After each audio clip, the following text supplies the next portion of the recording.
Welcome back again, guys. Today we're going to talk about the Me-262A. That could include any of the three variants. You have the Me-262A1A, which has 4 MK108 30mm cannons. You have the A2A, which has 2 30mm 108 cannons, or if you really want to go and have fun, you could take out the A1U4, which has a single 50mm cannon, and it doesn't have a fast fire rate. It's a challenge, and it's personally my favorite, but I enjoy a challenge. But anyways, moving on, you probably just came from the Me-163, and after flying that rocket plane, you're probably flying this thing stock and you're thinking, what the f*** is this slow piece of shit? It doesn't accelerate worth a crap. It doesn't climb worth a crap. And you probably having a hell of a time aiming the cannons. And yeah, that is the hardest part of flying this plane. But I'm glad to tell you guys that once you get all the upgrades, you get the engine, you get the guns, you get the belts. Yeah, it's still a slow piece of shit. Sorry, guys. But we're going to talk about how to fly it and try to stay alive a little longer. A few techniques, the things that I do to stay alive in it. And maybe I'll be able to help you guys out aiming the 108s. Maybe not. I don't know. I'll tell you what I do. So, right off the bat, when I start flying this plane, I get up to speed. I get up to about 500 kilometers an hour, if not more. From there, you kind of move on. You grab a little bit of altitude. I like to grab at least 2,000 meters, maybe 3,000 meters, maybe more. The more you get, the merrier, but you can't climb too much because it's not a great climber. And at the same time, the more time you spend climbing is the more time you risk your team dying underneath you and you being the last one left. So basically, my big goal is I want to be higher than the jets, preferably, and faster than the props. So that comes down to, you got to think, I mean, props can dive at 800 kilometers an hour at this tier.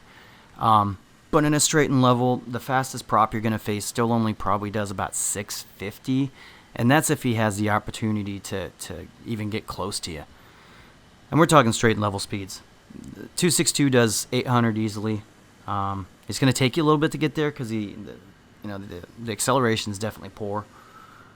But if you at least keep the potential for at least 800 kilometers an hour, you're going to be fine in most cases against props.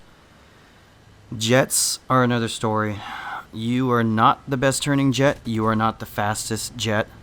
The one thing the 262's got going for it is really good energy retention. But it just doesn't have the power. Once you lose that energy, you're going to have a hard time getting it back. So the goal and how I fly this plane is I kind of do this yo-yo thing. At least that's what I like to call it. You know, maybe a pendulum would be a better analogy, where you just kind of go up, store all that potential energy that you had to speed, you convert it into altitude, and then you just kind of roll over and come back down and convert that altitude back into airspeed. And that's probably a really good plane to teach guys about energy management. I mean, it's good for that because every little thing you do is going to bleed a little bit of speed in this aircraft. Whether it's a good energy retention or not, it's still going to bleed speed. It's just not as pronounced in this aircraft. So that's probably your first goal, is to try and stay fast. As long as you keep your speed up, props should never be a threat. That being said, jets are a whole other story. If you get up tiered in this into an 8-0 match, you're going to have a hell of a time. Somebody made a really good analogy earlier. It's more of a passive-aggressive play style. You got to pick and choose your targets and keep yourself clear of the rest. There's going to be so many challenges you're going to face flying against allied jets. The most, what I'd like to call, cancerous one is flying against, the P-80s, the F-84s. Right now, especially the F-84s, they're way faster. The P-80s are still going to be a little faster than you, but they're going to hose you down. If you're anywhere within, hell, I'll even go as far as to say 2 kilometers, you're going to find so many new players that don't understand the guns. I've got 1,800 rounds of 50 caliber ammo, and I'm going to hose you down until I am out. And that happens every game. So you got to avoid that. You have to stay away from that situation. So again, back to props. I mean, props you don't have to worry about. You stay fast. They're never going to be a threat to you. Not unless you are on the deck and they're, say, 3,000 meters above you. they're going to dive on you. They're going to probably catch you. That ain't going to work. So don't be on the deck if you don't have to be. Back to Jets. This is a match I had earlier today. I can't give you any like amazing matches in this plane. Like the stars just have to align. It's not the greatest plane. You don't outturn hardly anything. But I know the vampire is going to be slow. I'm going to take a shot at him, miss him. We're going to move on. I got a lot of potential energy. I kind of want to go for this F-84G. I take a look as I'm starting to lose speed. I see another F-84 coming in. Bad idea. Because that F-84, he may not be able to outturn me, but he's going to hose me down. So I want to get away from that. So I'm going to drag him out a little bit. Vampire's not going to be able to catch me. It's a very slow aircraft. You can see I'm building up my speed just a little bit. I got enough distance. I should be able to keep energy state over that vampire. We're getting a little bit ballsy here. F-84B, not a huge threat compared to the F-84G, because the B does not turn nearly as well as the F-84G does. I wouldn't recommend doing this with an F-84G, but with the B, you're fine. I'm still super cautious of all the planes behind me.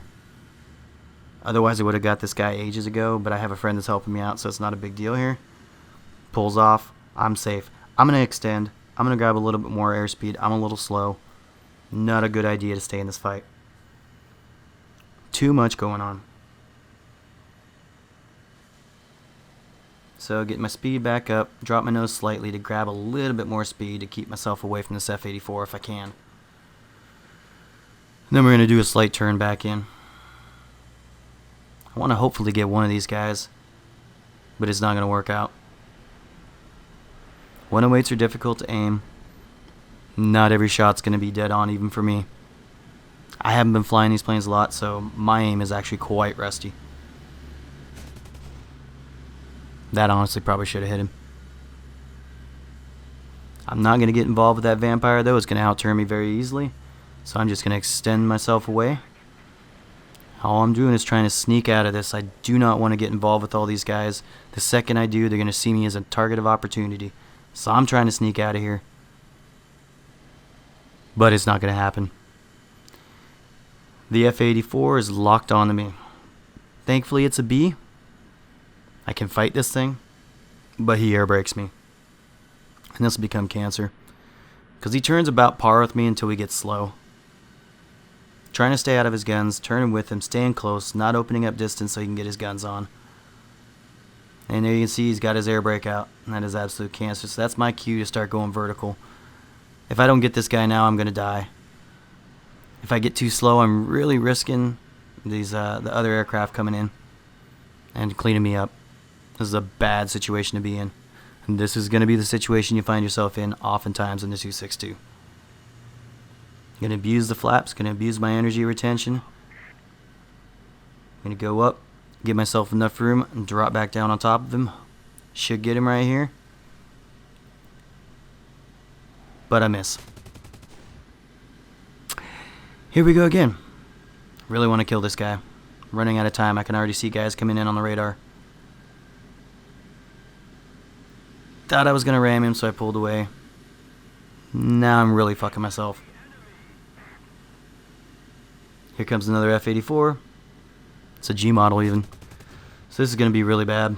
So I'm diving straight down, pretending I don't see him, and try and dodge him. Managed to get away with that one. It's time to finish off this poor guy. I've drug it out too long. And you can see how slow the 108s are. It's pretty painful.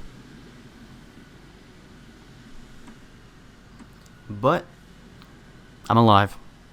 Now I'm dropping my nose. My engines are a little warm, so I want to try and cool them off if I can. Just trying to get away from this F-84. I got a guy to help me. We might stand a chance. So I'm just dropping. I'm extending. I'm going to grab a little bit of speed. It's about my only chance. He's going to catch me. I'm not going to be able to outrun him. Getting close to the mountains, I'm definitely not going to get away. The second I bring my nose up, I'm not going to get any speed. So I decided to set myself up. Try and bait him into a turn fight. At least make him overshoot. We'll see what happens.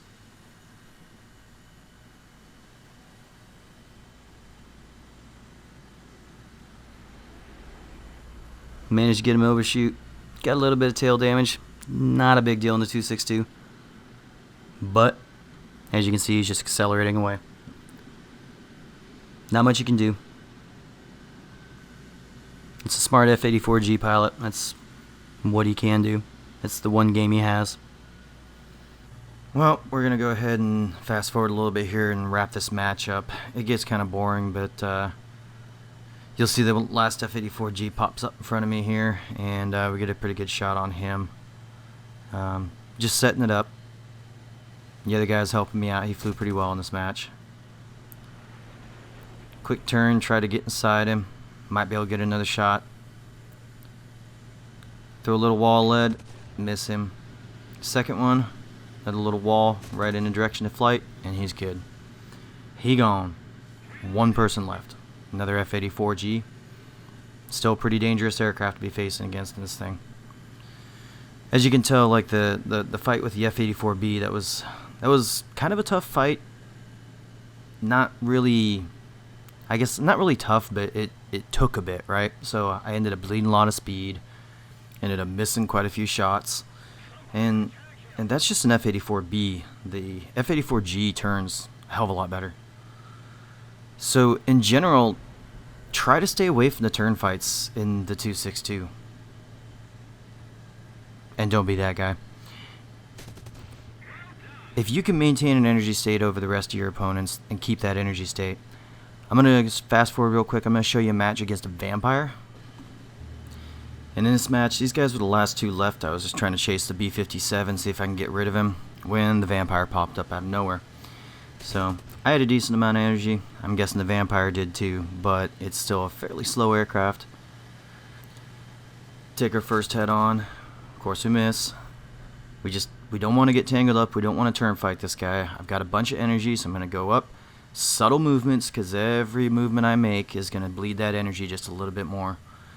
So these subtle movements, I get up, I store up this potential energy, I roll it over, and then I start a slight dive, ever so slight dive, just to gain my speed back. That way I can catch him. So we're going to make an approach on him again. We don't want to go straight down on an aircraft like this, because the angle at which you're approaching will make it very hard to aim. So as we get a little bit closer, you'll see me drop down more towards his level. And my speed will pick up again. And when you come down to their level, it gives them very little option of where to turn. So 9 times out of 10, they'll turn up and into your guns, and it'll give you a chance to get a shot on them. So let's see what happens. He's making his first turn. It's a little early, so I go ahead and I just go back up. The more he turns, the more energy he's going to bleed. The slower he's going to be. I'm just going to keep my energy state. So we're going to try it again. Don't want to give up my energy advantage. Starting into that dive. Down to his altitude. Tons of energy. Here comes a turn. Goes up just like that. And a little squirrely. So we ain't going to get him on this pass. That's fine. Remember what I was saying earlier? It's a passive-aggressive flight style. So we're just going to fly away, keep our energy up. This same trick can be used against most any prop in the game when you're fighting in the 262. So now we're going to come down again. Try and set up behind him. Down to his level. Make the approach.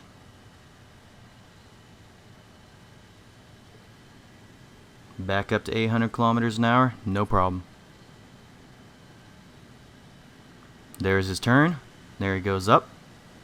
He's going to go up a little bit more. He turns into my guns, but I wasn't able to get the kill shot. So we're just going to keep continuing away. I don't want to turn with him. There's nothing he can do as long as I keep my energy state well above his.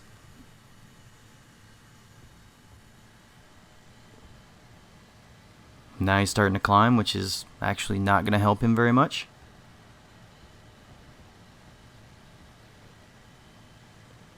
This time he tries something a little different. He sees me coming, so he turns back towards me to try and force a head-on. Knowing that I have better energy, I just pull straight up.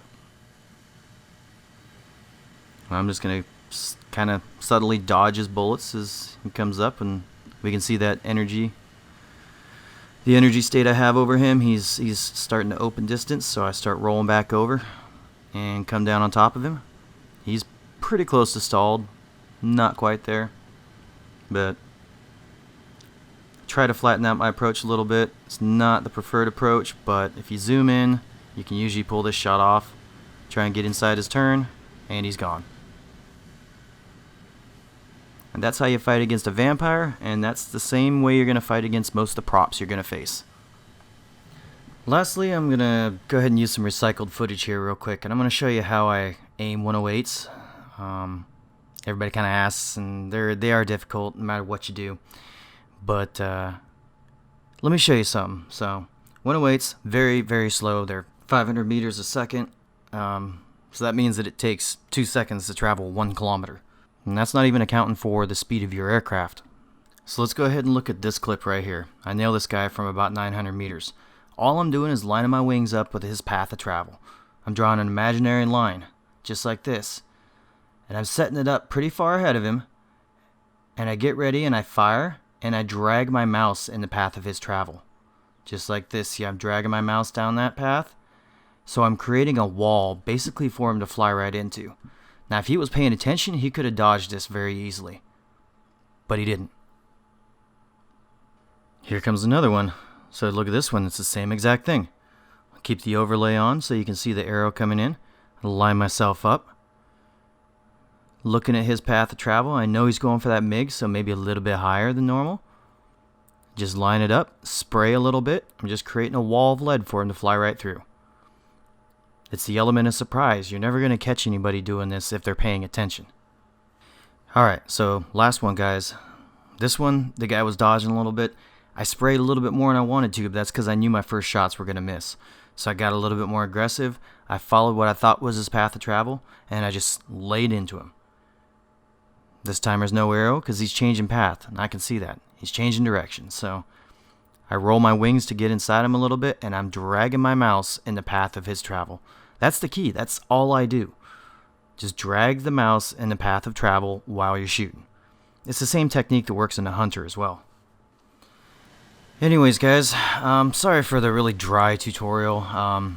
This plane is not the greatest. It's not.